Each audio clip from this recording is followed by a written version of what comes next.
جس کو محترم مقام بدیع الزمان بھٹی صاحب نے بار بار اپنے خطاب میں نقل کیا، اب وہ اپنی محبتیں آپ کے سامنے پیش کر رہے ہیں. تو جیسا خطیب، جیسا شعر، ویسا نعرہ، یہ حق ہے ہمارا.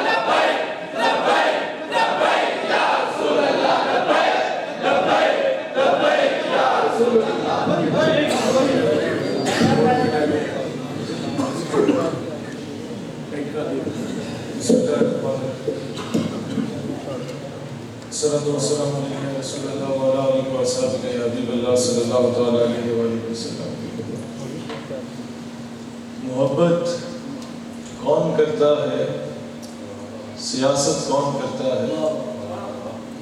مجھے معلوم ہے میری حفاظت کون کرتا ہے. محبت کون کرتا ہے، سیاست کون کرتا ہے؟ مجھے معلوم ہے میری حفاظت کون کرتا ہے. ہمیں نے لاج رکھی ہے بزرگوں کی یہاں، ورنہ زبی ٹکڑوں پہ پلتے ہیں، بغاوت کون کرتا ہے. حسین سی گلکار 2015 میں سافٹ ویئر انجینئرنگ کر رہا تھا، تو تیسرے سیمسٹر کا اسٹوڈنٹ تھا. ہمارا تعلیمی ادارہ آرمی سے ایفیلیٹڈ تھا، تو پہلی مرتبہ ہمیں موقع ملا کہ کسی ایمبیسی میں آپ نے جا کے خطاب کرنا ہے. تو میری یونیورسٹی نے مجھے چنا کہ آپ امریکی سفارت خانے میں جا کے بات کریں گے، اور ٹاپک تعلیم کیا امن کے لیے ضروری ہے یا نہیں ہے، یہ عنوان تھا. اس میں 2-3 میسیجز ہیں آپ لوگوں کے لیے. ایک یہ کہ حکمت کیا چیز ہوتی ہے، نمبر 2 کہ دلیری کیا چیز ہوتی ہے، اور نمبر 3 کہ اللہ کی غیبی مدد کیا چیز ہوتی ہے.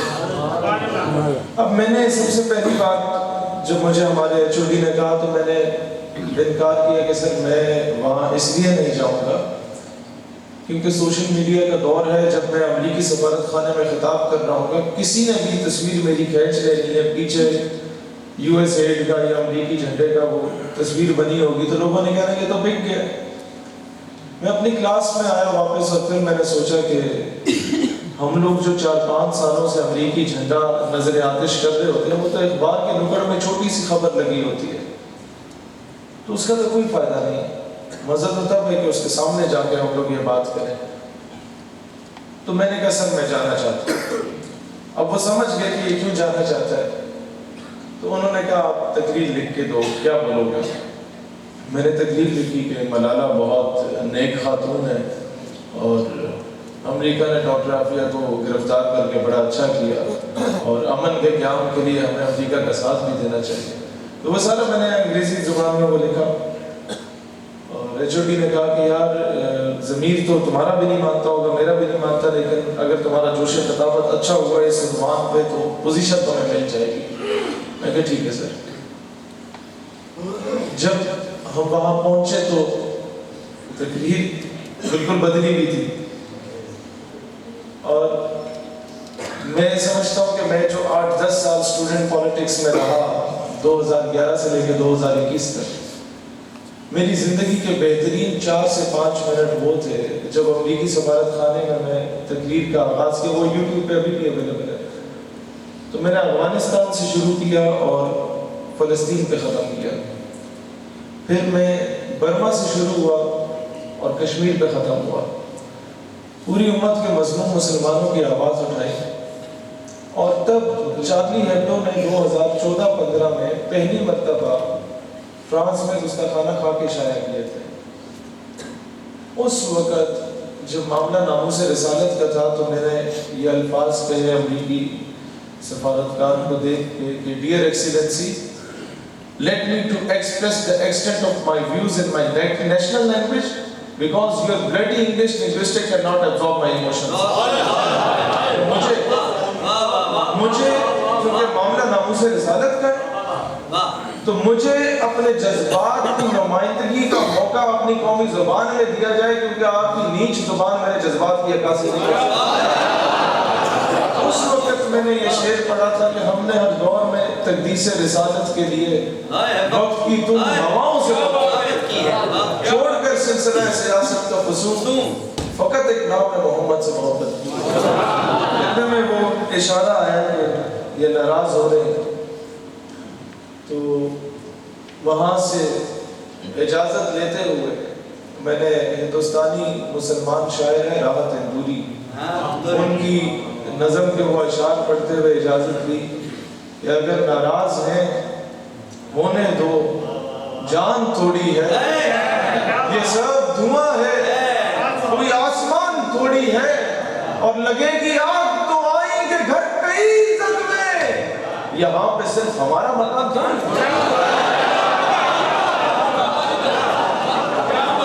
انہوں نے افغانستان میں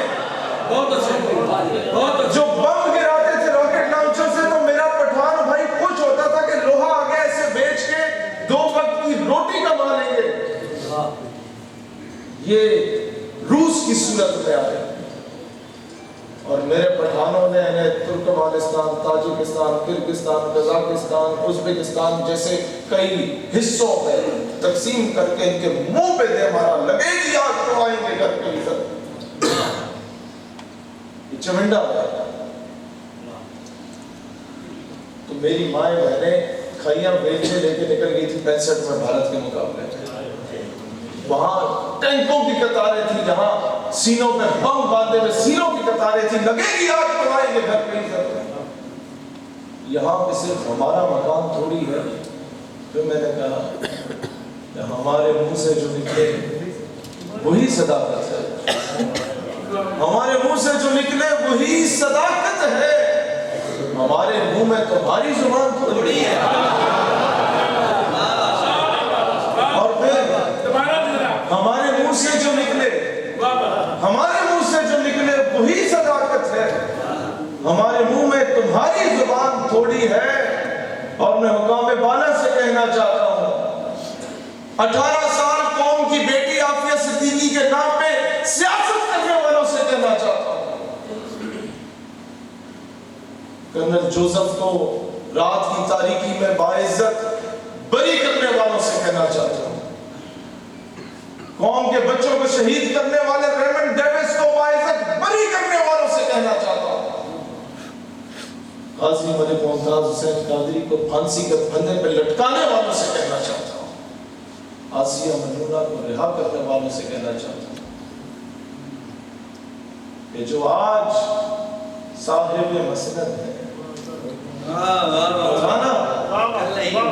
وہ تھا نا کہ جو ہمارے منہ سے جو نکلے وہی صداقت ہے. ہمارے منہ میں تمہاری زبان تھوڑی ہے. اور جو آج صاحب مسند ہیں کل نہیں ہوں گے کرائے دار ہیں ذاتی مکان تھوڑی ہے.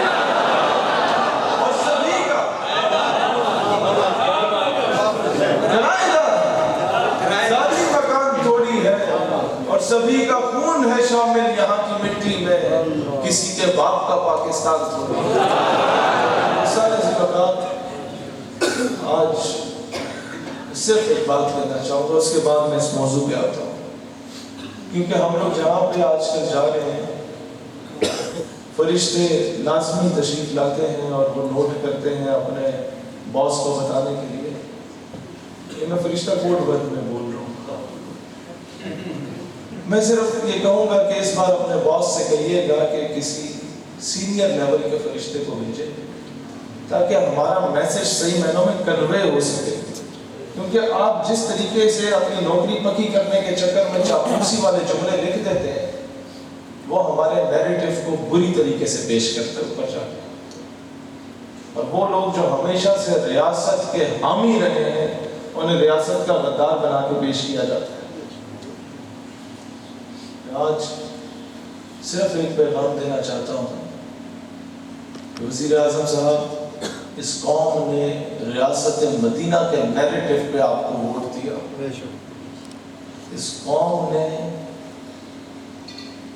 ایک ایسی اسٹیٹ کے نیریٹو پہ آپ کو ووٹ دیا تھا کہ شاید قوم کی بیٹی ملک میں واپس آ جائے، کہ شاید امیر اور غریب کے لیے انصاف کے تقاضے، اب کوئی بولے کہ جی پولیٹیکل ڈیبیٹ مسجد میں جلال بادشاہ ہو کہ جمہوری تماشا ہو، جدا ہو دی سیاست سے تو رہ جاتی ہے چنگے سے، کہ پیچھے فرونیت رہے۔ صرف یہ کہنا چاہتا ہوں کہ آپ کے دائیں اور بائیں جو لوگ بیٹھے ہیں، انہوں نے مشرف کو بھی تباہ کیا تھا، تمہیں بھی تباہ کریں گے۔ اور اگر قوم کی بیٹی 2.5 سال ہو چکے ہیں، ایک مرتبہ آپ کی زبان سے اس کا ذکر نہیں نکلا، تو جناب وزیر اعظم صاحب، کرسی ہے تمہاری، یہ جنازہ تو نہیں ہے، کچھ کر نہیں سکتے تو ادھر کیوں نہیں جاتے؟ اللہ وطن کو جو میرے لوٹ رہے ہیں، یہ دیش کے غدار ہیں، مر کیوں نہیں جاتے؟ Coming towards the topic، دوستان سی وقار ایک سابق صدر یا وزیر اعظم تھا، جب وہ امریکہ گیا تو بڑا چھپ چھپا کے ہم اپنا نیوکلیئر پروگرام بنا رہے تھے تاکہ بیلنس آف پاور رہے دنیا میں، اور امت مسلمہ اٹامک پاور کی صورت میں پاکستان بن جائے اور امت کی نمائندگی کرے۔ ہم نے ایک پلان کسی کے سامنے نہیں رکھا تھا، ہم سے مراد پاکستان میں۔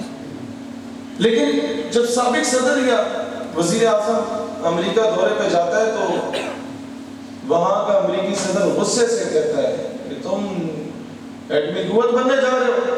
اس نے کہا نہیں، کہتا تو کہوٹا میں کیا کر رہے ہو تم لوگ؟ کہتا کچھ نہیں، وہاں تو مختلف پلانٹس لگے ہوئے ہیں، فیکٹریز لگی ہے۔ کہتا تم کیا سمجھتا، ہمیں کچھ نہیں پتا؟ کہتے آپ کیا کہنا چاہتے ہیں؟ کہتے میں اس کو موضوع سے گھمانے کی کوشش کر رہا تھا کہ اتنے میں اس نے وہ کپڑا اٹھایا تو اس کے نیچے پورا وہ ماڈل بنا ہوا تھا ایٹامک پاور کا جو کہوٹا کا تھا، اور منو وہی ماڈل ہمارا ایٹامک پاور کا تھا جو امریکہ کے سامنے موجود تھا اس وقت۔ کہتا میں حیرت میں تھا کہ یہاں پہنچ کیسے گیا، اور کہتا جب میں وہ دروازے سے باہر نکلا تو دوسرے دروازے کے پیچھے میں نے ڈاکٹر عبدالسلام کو چھپا پایا تھا۔ سائنٹسٹ، اور لمحہ فکریہ کیا ہے کہ ہر بڑے اسکول کالج کے باہر اس کی تصویر کو لگایا جاتا ہے کہ پاکستانی ہیرو ہے۔ وہ جو کہتا ہے کہ اگر میں مر جاؤں تو پاکستان جیسے ملک میں مجھے دفن نہ کیا جائے۔ یہاں بتایا گیا کہ اسلام کا وفادار نہیں ہو سکتا مرزا قادیانی، میرے بھائی نے بتایا اس کے فالوورز بھی نہیں ہو سکتے۔ آپ کی ریاست کو چلانے والے لوگ اگر اسلام سے اتنا زیادہ کنسرن نہیں کرنا چاہتے کہ تو مولویوں کا کام ہے، چلو ٹھیک ہے نہ کرو، پاکستان کی بات کریں۔